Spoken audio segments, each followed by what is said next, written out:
Hello, love tubers.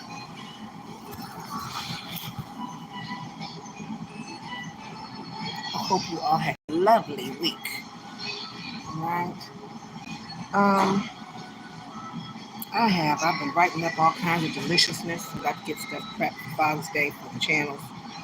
Yeah, lovely week.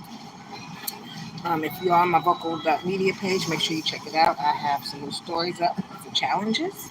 But for right now, I'm going to start with the 4-hour work week. We are on chapter 11. Autopilot, and I've already got it pulled up and ready, hunty. I'm on it today. Now I am sitting at a public place because I wasn't sure how things were going to go from one spot to the next. And I said, oh, this seems like the perfect spot to be able to talk to. Nice, chill, and ain't nobody here. All right, and I'm sipping on some water. Income Autopilot number 3. MBA Management by Absence. The factory of the future will have only 2 employees, a man and a dog. The man will be there to feed the dog. The dog will be there to keep the man from touching the equipment. That's my song. A professor of business administration, advisor to Ronald Reagan and John F. Kennedy. Most entrepreneurs don't start out with automation as a goal. This leaves them open to mass confusion in a world where each business guru contradicts the next. Consider the following. Look, Kitty, I built this business by being a bastard. I run it by being a bastard. I'll always be a bastard. And don't you ever whom to follow. If you are fast on your feet, you notice that I just offered you an either or option. The good employees. How to handle the human element. Herb tells you to give them a hug. Revzon tells you to kick them in the balls. And I'm a self-correcting business architect that runs itself. Hello, Jacob Glover, darling. Welcome, love. I'm reading from the 4-Hour Work Week by Timothy. Ourselves from one another is mercifully given for man and wild beast, and would devour one another but for this protection.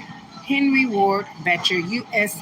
abolitionist and clergyman, Proverbs from Plymouth Pulpit. Hello, Jacob, darling. Welcome, love tubers. I'm reading the 4-Hour Work Week by Timothy Ferriss. Rural Pennsylvania. In a 200-year-old stone farmhouse, a quiet experiment in 21st century leadership is proceeding exactly as planned. Stephen McDonald is upstairs in his flip-flops looking at a spreadsheet on his computer. His company has increased its annual revenue 30% per year since it all began. And he's able to spend more time with his 3 daughters than he ever thought possible. The experiment, New Jersey. He's not the only CEO who spends time at home, of course. There are hundreds who have heart attacks or nervous breakdowns and need time to recover, but there's a huge difference. McDonald has been doing it for more than 17 years. Rarer still, he started doing it at just 6 months after founding the company. The intentional absence has enabled him to create a process-driven instead of a founder-driven business. Limiting contact with managers forces the entrepreneurs to develop operational rules that enable others to deal with problems themselves instead of calling products to a high-end retailer and generates more than $35 million in revenue per year. It is possible because McDonald started with the end in mind. Behind the scenes, the muse know-how. Guardian of the Emerald City Gates, The Wizard of Oz. It's one of my favorite movies. What the eventual business will look like is not new.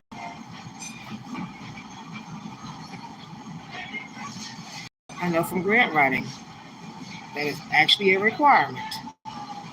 And famous deal maker Wayne Huizinga copied the org chart of McDonald's to turn Blockbuster into a billion-dollar behemoth, and dozens of titans have done much the same.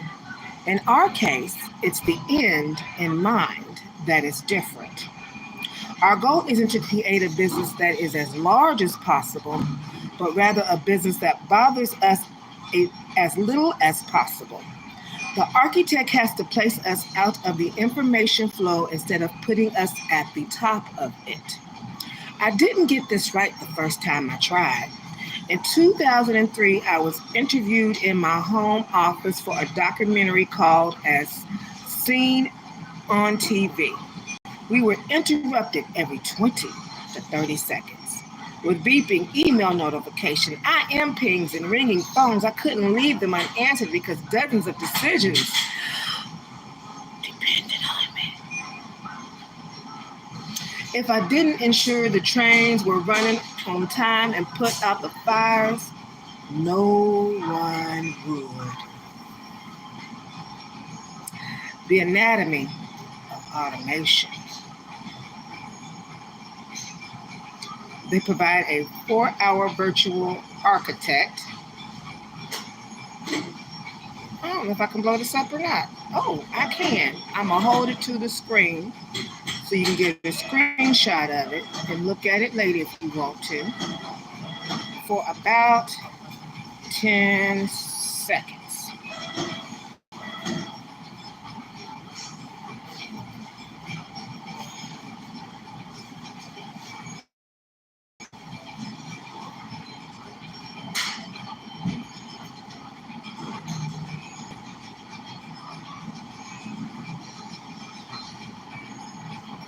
I hope you got it.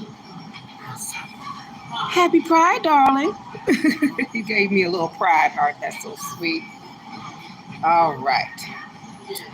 Splitting the pie, outsourcer economies. Each outsourcer takes a piece of the revenue pie. Here's what the general profit loss might look like for a hypothetical $80 product sold via phone and developed with the help of an expert who is paid a royalty. I recommend calculating profit margins using higher than anticipated expenses.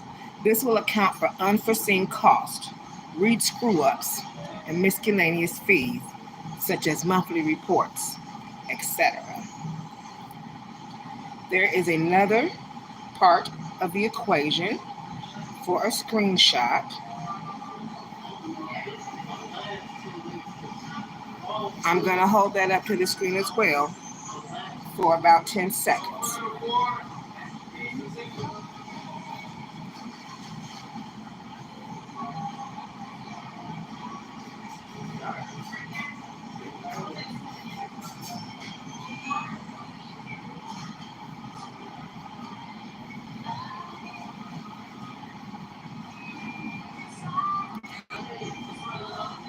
All right. How do you factor in advertising costs? I need all this. I've been doing this all week without reading. If a $1,000 ad or $1,000 in PPC produces 50 sales, my advertising cost per order is $20. This makes the actual per unit profit of $40.94. I should have read this chapter first. I set a new goal after that experience, and when I was interviewed 6 months later as a follow-up, one change was more pronounced than all others. Silence. I had redesigned the business from the ground up so that I had no phone calls to answer and no emails to respond to. I'm often asked how big my company is, how many people I employ full-time. The answer is one. My people lose interest at that point. If someone were to ask me how many people run Brain Quicken LLC, on the other hand, the answer is different. Between 200 and 300, I am the ghost in the machine. From advertisement print in this example to a cash deposit in my bank account, the diagram is what a simplified version of my architect. If you have developed a product based on the guidelines in the last two chapters, it will play structure hand in glove. Where am I in the diagram? Nowhere. I am not a tool booth through which anything needs to pass. I am more like a police officer on the side of the road who could step in if need be. And I use detailed reports from outsourcers to ensure the cogs are moving as intended. I check reports from fulfillment each Monday and monthly reports from the same the first of each month. The latter reports include orders received from the call center, which I can compare to the call center bills to gauge profit. Otherwise, I just check bank accounts online on the 1st and 15th of each month to look for odd deductions. If I find something, one email will fix it, and if not, back to Kindle, hiking, painting, or whatever I happen to be doing at that time. The system is the solution. Quote by AT&T. The diagram should be your rough blueprint for designing a self-sustaining virtual architect. There could be differences, more or fewer elements, but the main principles are the same. Contract outsourcing companies that specialize in one function versus freelancers whenever possible, so that if someone is fired, quits, or doesn't perform, you can replace them without interrupting your business. Hire trained groups of people who can provide detailed reporting and replace one another as needed. Ensure that all outsourcers are willing to communicate among themselves to solve problems. And give them written permission to make most inexpensive decisions without consulting you first. I started at less than $100 and moved to $400 after 2 months. How do you get there? It helps to look at where entrepreneurs typically lose their momentum and stall permanently. Most entrepreneurs begin with the cheapest tools available, bootstrapping and doing things themselves to get up and running with little cash. That's very true. I learned about she started with less than $2 in her bank account. Watching that video gave me hope. Okay, how do you get there? Okay, this isn't the problem. In fact, it's necessary so that entrepreneurs can train outsourcers later. The problem is that these same entrepreneurs don't know when and how to replace themselves or their homemade infrastructure with something more scalable. By scalable, I mean a business architect that can handle 10,000 orders per week as easily as it can handle 10 orders per week. Doing this requires minimizing your decision-making responsibilities, which achieves our goal of time freedom while setting the stage for doubling and tripling income with no change in hours worked. Call the companies at the end of the chapter to research costs. Plan and budget accordingly to upgrade infrastructure at the following milestones, which are measured in units of product shipped. I like the idea of that. Product shipped. Oh, auntie. That sounds delicious. Phase 1. 0 to 50 total units of product shipped. Do it all yourself. Put your phone number on the site for both general questions and order taking. This is important in the beginning, and take customer calls to determine common questions that you will answer later in an online frequently asked question. This frequently asked question will also be the main material for training phone operators and develop site sales scripts. I feel like he's did this already, but this is actually different than what I've read before, so in PPC, an offline advertisement or your website too vague or misleading, thus attracting unqualified and time-consuming consumers. What it is, doesn't answer all emails. Personally pack and ship all products to determine the cheapest options for both. Personally pack and ship all products. Investigate opening a merchant account for your local small bank. Easy to get then with a larger bank for later outsourced credit card processing at higher rollout volumes. Oh, this is nice. He gives you step by step. Phase 2, less than 10 units shipped per week. Add the extensive frequently asked questions to your website and continue to add answers to common questions as received. Find local fulfillment companies in the yellow pages under fulfillment services or mailing services. If you cannot find one there or at mfsanet.org, call local printers and ask them for recommendations. That's M as in Michael, F as in Frank, S as in Samuel, A as in Apple, N like Nancy, E like Edward, and T like Tom. Narrow the field to those, often the smallest, who will agree not to charge you setup fees and monthly minimums. Amazon Fulfillment Center has monthly costs, storage costs, and you've got to ship products to them already dressed with a shipping package.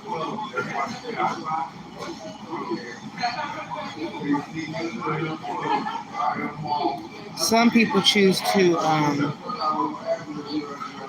outsource for wholesale, according to a group that I'm with.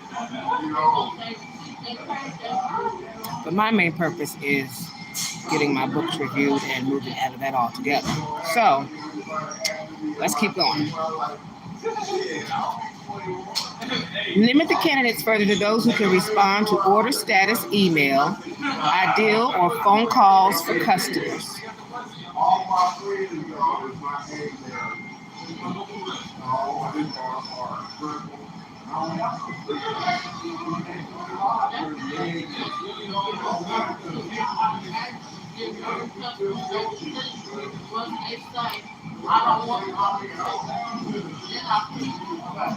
Hold on, y'all. I just want to let y'all know, because I know y'all having a conversation, that I am recording. So if it's something you want everybody to know, I want to let you know ahead of time.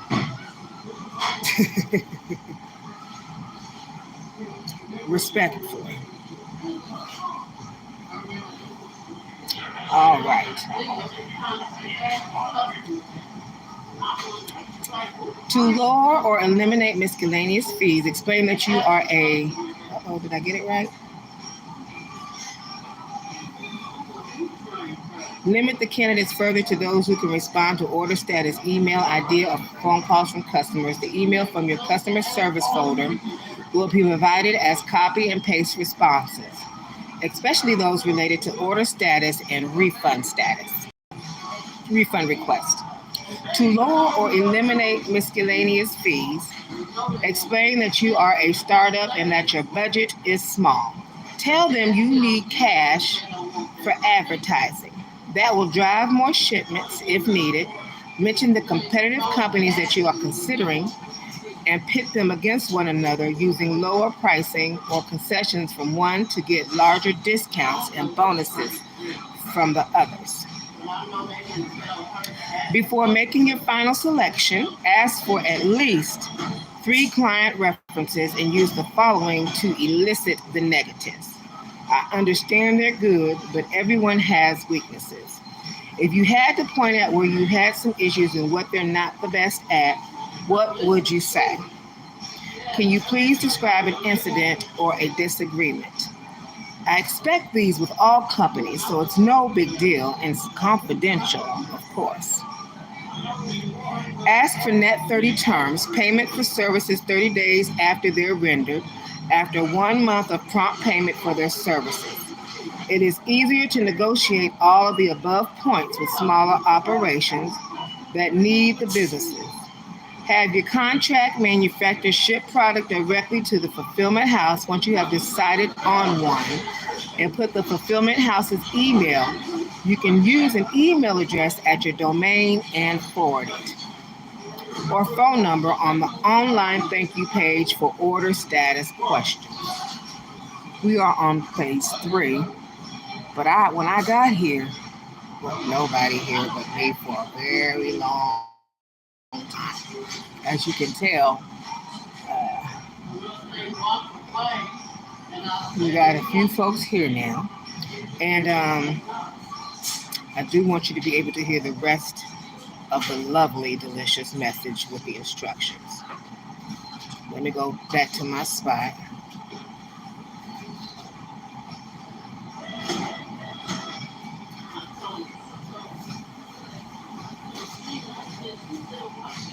So we will start next time with phase 3, greater than 20 units shipped per week. Okay? And that is of the 4-hour work week. Okay, so we got about 20 minutes in. One of them just left. Just 2 girlfriends in here with me now. I do have a show coming up. A couple of them, actually. July 6th, 11 to 5, Christmas Plasma Center, 38th and Post Road, across the street from McDonald's. And then also, it'll be my first time performing in an auditorium. I'll be down at the auditorium at the Indianapolis Main Public Library, September 29th, doing a show called The Den. It was our first meetup time yesterday.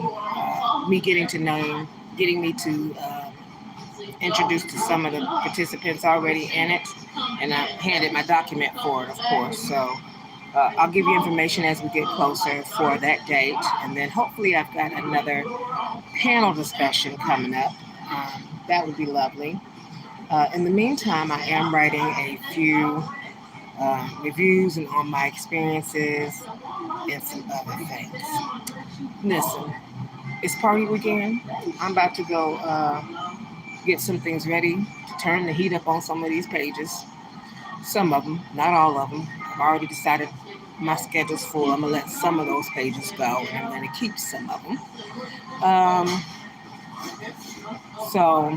And then make sure my paperwork is in order. I had to print paperwork for P-Hub. There's some new laws going on in regards to proper documentation to ensure that I am over 18 years old and not a minor. So I printed that. I'm going to fill that out and send it back, have it scanned and send it back. So if you are on any of those sites, they are requiring you to do a digital ID. But I already had that with things like the rest of the sites except P-Hub. That was the only one that did not require my ID, so they are now requesting it. But most of them that I know of requested it, so it's not out of the normal for me. They just want to keep an eye. They nosy. They're very nosy. But that is it for now. I hope you have a lovely Papa's Day. And I will see you next week. Unless I do something this weekend, then you'll see pieces of me somewhere. And then I do have a few more videos to post. Okay? All right, loves. Love to you. Sending positive vibes. Mwah. Take care, darlings. And thank you for tuning in, loves.